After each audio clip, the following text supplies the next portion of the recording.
Hello guys, how's it going? My name is Dalaran and we got a brand new update that isn't available on PTR just yet, but as soon as it's available, we'll definitely take a look at it.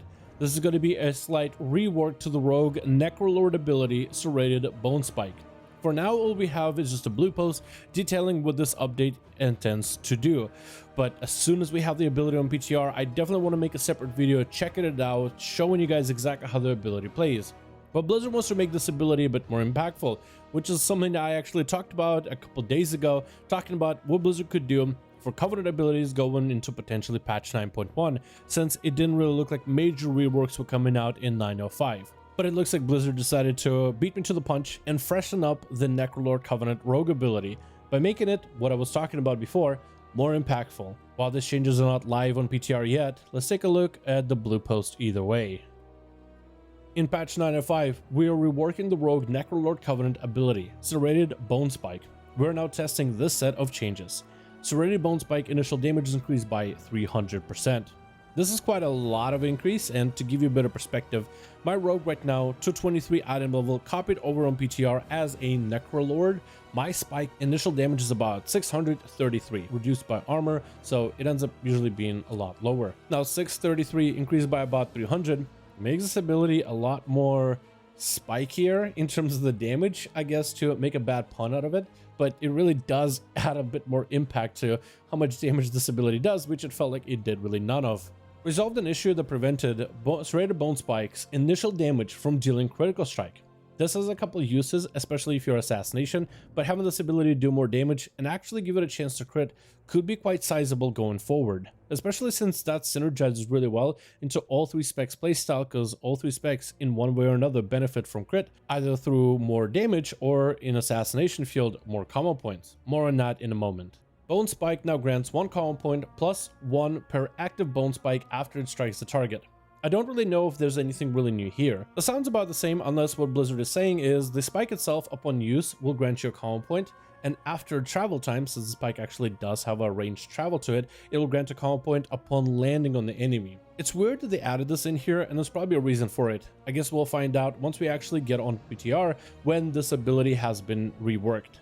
Bone Spike no longer refunds a charge and gets removed when the target is healed to full, which makes that perma bleed a little bit more consistent and reliable, but this is primarily a PvP change, and we'll talk about the PvP change in just a moment. Bone Spike is now removed when the target leaves combat, defining exactly how the Bone Spike is removed. So right now it's just going to be stuck in the enemy unless you leave. Again, more of a PvP change in my opinion, but also for PvE, so you don't just have constant permanent spikes all over the place. This design actually fits exactly or just about everything that I talked about in my video for what could Blizzard do with Covenant abilities in 9.1. If you did not watch that ability, basically for the Necrolord ability, I said that it didn't feel that impactful in terms of what the things it can do.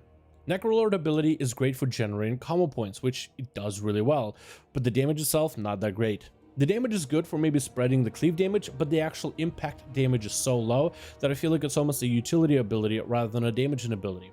In fact, the Bone Spike itself is better as an ability that you would augment by making this ability grant you extra resources like agility or intellect. If let's say you're in a Mythic Plus group, you can actually grab a lot of resources to your whole group, a lot of stats in order to beef up the damage of your party. But the actual ability damage itself was just not really worth it. It was kind of useful for the combo points because it was basically free, really easy to earn combo points.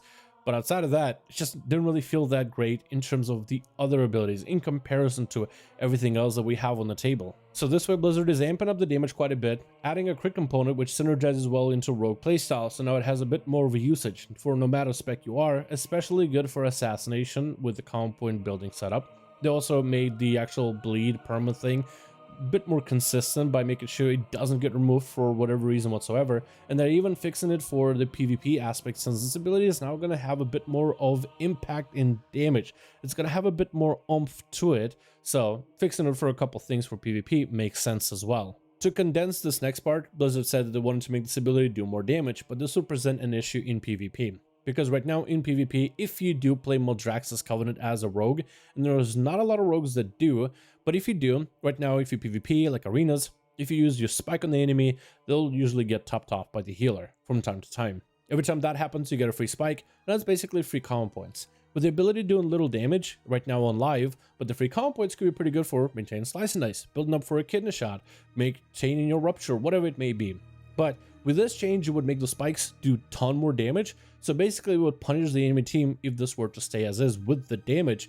Basically, oh, you topped yourself off, here, big spike to just chunk you out.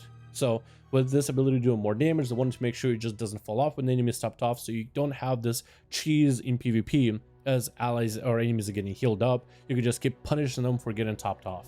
As we talked earlier, this does have a benefit for Assassination with the crit effect. The fact that this ability can crit means for Assassination you can build a lot of common points very quickly. The way that Assassination works is it has a nice nifty buff where any of your common point generators crit, they generate an extra common point. But there's a bit of a catch. Some abilities are a two-parter hit, like Mutilate. There's a component of left dagger and a right hand dagger. Normally that ability would generate 2 common points, but if left hand crits, 3 common points, right hand crits, 4 common points. So that's a lot of common points based off crit. Phantom Knives, depending on how many enemies it hits, how many of those it crits on, that could be a lot of common points in a single Phantom Knives. So with Serrated Bone Spike already providing you 1 common point baseline, an extra common point for every enemy that's already spiked, and now this ability can crit, that could be a lot of resources generated very extremely quickly. So this could be insanely good for Assassination in particular, still very useful for Outlaw and Subtlety for the damage alone, but for Assassination this could be a massive increase in terms of your resource generation, and also in terms of the ease of gameplay. More resources means you can plant those ruptures a lot easier, you can get more Envenoms out during your Toxic Blade windows, getting Slice and Dice up is really easy, but also spreading ruptures on multiple enemies in a cleave situation will be cake. So there's a lot of combinations and components that have to do with this Necrolord Bone Spike ability. For Assassination in particular, that could be a pretty big game changer. It's still very difficult to tell which covenant is going to be really good though going to 905. By no doubt, the upgrades to the Venthyr ability, Flagellation, as well as the upgrade to the Conduit itself, making it super punchy ability, and the soul binds that the Venthyr offers, together with the Necrolord and the soul binds that offers that already have proven themselves to be really good in Mythic Pluses, plus with this buff to Serrated Bone Spike itself, it's going to be very difficult to figure out which covenant for rogues is actually going to be best. Rogues are in a very interesting, unique position because we're not like other classes. Most classes have one covenant that is really good for them and the others that are just not that great. Take warriors for example.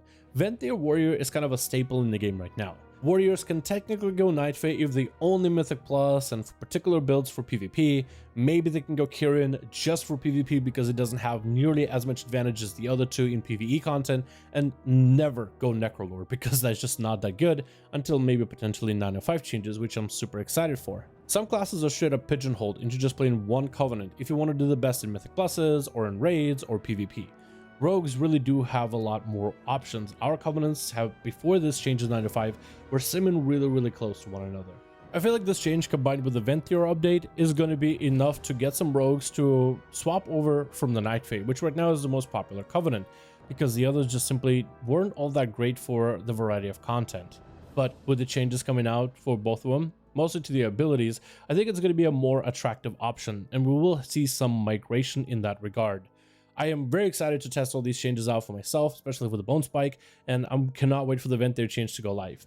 I think Rogue's actually going to be one of those classes, and it's really difficult to predict these things, but I think this is actually going to allow Rogues to have actual freedom of choice in terms of what covenant. I know we all made the jokes of, oh, it's, you know, freedom of choice in covenants, not really choice. While other classes really feel like they are stuck with one covenant because it sims the best, Rogues, they were already pretty close simming. And with these changes, it could just make more players more likely and confident to just go to a covenant that they truly like to play, whether for the aesthetics or the abilities. I do hope a lot of people are planning their migration. If you are thinking of switching other covenants, maybe you always enjoyed the aesthetic of Necrolord of Venthyr, now might be the perfect opportunity with 905. We'll test this ability when it's up, but thank you guys so much for watching, hope you enjoyed, and I'll see all of you in the next one.